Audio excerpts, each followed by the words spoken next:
everybody, and welcome to today's Medication Safety in 60 Seconds.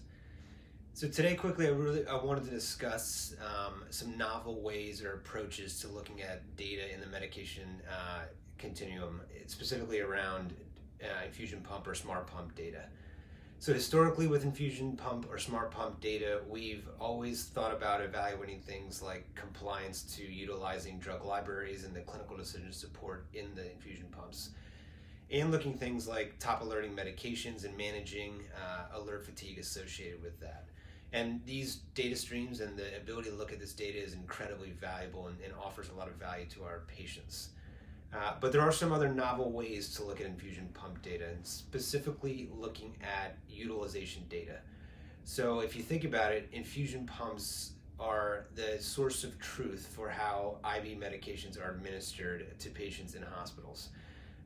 And harnessing that information, harnessing the utilization of how a drug is truly administered can help us in numerous ways. So one of the first ones I think of is waste and cost containment. So understanding how a drug is administered will help you understand how much drug should be made, how much drug should be purchased, and how much drug should be prepared. Secondly, drug shortages, obviously a national crisis for a number of years now. Infusion pump data can tell us how much of that drug is being used and are there opportunities to conserve that. And then finally, we think about potentially narcotic diversion.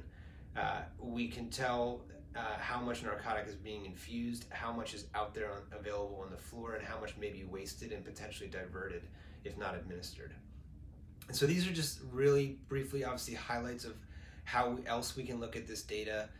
In the upcoming weeks, Bainbridge Health will be hosting a webinar which will walk through in more specificity how we look at this type of data.